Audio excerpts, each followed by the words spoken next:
आज के वीडियो में दोस्तों बात होगी बड़ा आदमी बनने की। आप बड़े आदमी कैसे बन सकते हैं, धन के लीकेज क्या हैं, जो लीकेज हैं उनको बंद कैसे किया जा सकता है, इन सारे विषयों पर चर्चा होगी। आइए देखते हैं।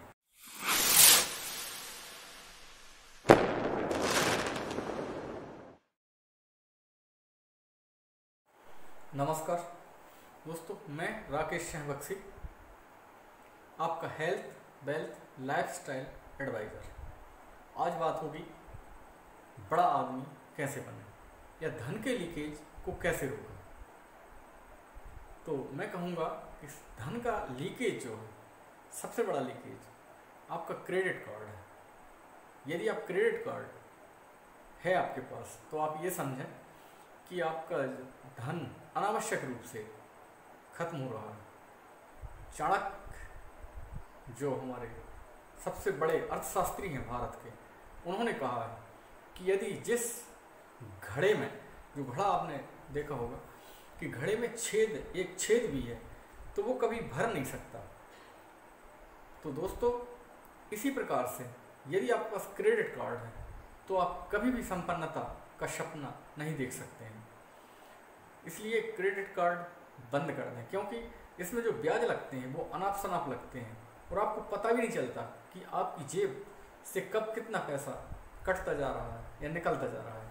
क्योंकि बस वो आप लेते हैं, बीच में साल में एक बार जमा कर देते हैं, दोबारा फिर ले लेते हैं, ब्याज आपका लगता रहता है। ये बहुत बड़ा लीकेज है, इसको आप बंद करें तभी आप।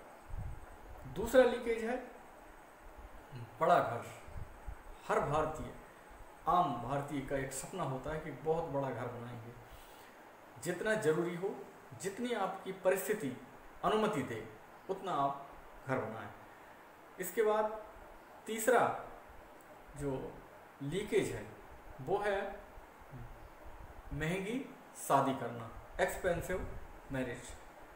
भारत में ये विशेष तौर पे देखा देखी, यदि किसी ने 5 गाड़ी ले जा रहे हैं तो हम 10 ले जाएंगे, किसी ने 5 लाख खर्च किए हैं तो हम 10 लाख खर्च करेंगे।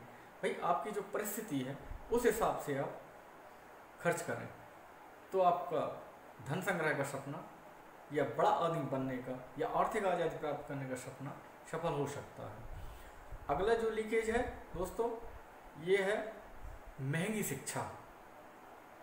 आपकी परिस्थिति नहीं है, उसके बाद भी आप इंग्लिश मीडियम या कॉन्वेंट में पढ़ाएंगे।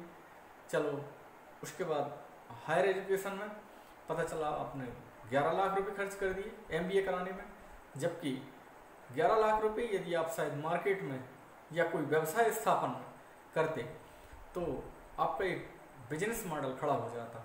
5 साल में आप जितना पैसा खर्च किया आपने, उतने में आपका एक धंधा या व्यवसाय खड़ा हो जाता। इसके बाद जो लीकेज है महंगा वाहन। आपकी जो परिस्थिति नहीं है उसके बाद भी आप महंगे वाहन ले लेते हैं, कई बार 4 व्हीलर ले लेंगे आप, कई बार ट्रैक्टर ले लेते हैं। अनावश्यक ब्याज के कुचक्र में फंस जाते हैं आप, निरंतर उसमें आपको ब्याज देने होते हैं, महंगा ब्याज होता है और आपको पता भी नहीं चलता, आपका धन बर्बाद होता रहता है। इसी प्रकार से एक रेड रेस जारी रहती है। 7वां लीकेज है दोस्तों बच्चों की डिजायर को पूरा करना, जिसमें अत्यधिक महंगे मोबाइल दिलाना, महंगे वस्त्र दिलाना या महंगी जूते दिलाना। मैं ये नहीं कहता कि नहीं दिलाना, लेकिन आपकी परिस्थिति जितनी अनुमति दे उतना ही आप लें। तो ये भी लीकेज है बहुत बड़ा। इस साल भर का आप यदि जोड़ेंगे तो ये बहुत बड़े खर्च हो जाते हैं। एक और है जैसे टीवी रिचार्ज, ये भी एक लीकेज है। फ्री डिश उपलब्ध है तो आप वो इस्तेमाल कर सकते हैं, उस पर भी पर्याप्त चैनल आते हैं। महंगे मोबाइल रिचार्ज कराना, पता चला 149 में आपका कार्य हो सकता है, लेकिन आप 500 रुपये महीने का रिचार्ज कराएं या 200 रुपये महीने का रिचार्ज कराएं। तो ये छोटे छोटे लीकेज हैं, इनको आप यदि रोक सकते हैं तो रोकें। और मैंने एक शब्द यूज किया दोस्तों, रेड रेस। रेड रेस वह होती है, अंधी दौड़ कहना चाहिए। हर भारतीय एक रेड रेस में जुटा हुआ है। सुबह उठता है, अंधाधुंध काम करता है और शाम को सो जाता है। बस हम एक भीड़ के हिस्से बने हुए हैं। उसका कारण ये है आपका जो पैसा है वो आपके लिए काम नहीं कर रहा है, आप पैसे के लिए काम कर रहे हैं। आप बहुत बुरी तरीके से इमोशनल खर्चों के शिकार हैं। देखा देखी जो मैंने पहले बताया, ये सभी इमोशनल खर्चे आपको बंद करने होंगे। इसके साथ ही जो आर्थिक ज्ञान, या कहना चाहिए कि फाइनेंशियल लिटरेसी बहुत आवश्यक है दोस्तों। यदि आप फाइनेंशियल लिटरेसी के बारे में जानते हैं तो आप रेड रेस में शामिल नहीं हो सकते।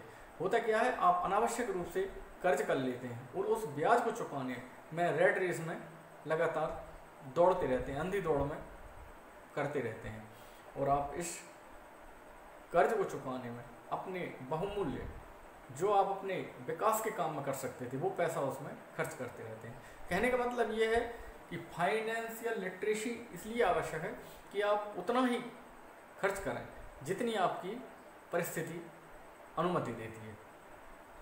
यदि आप इससे अधिक करते हैं तो आप कर्ज के बोझ के तले दब जाएंगे। जितना आपके पास है उतना खर्च करें। मेरा कहने का मतलब है दोस्तों, उधार की ज़िंदगी ना जिएं।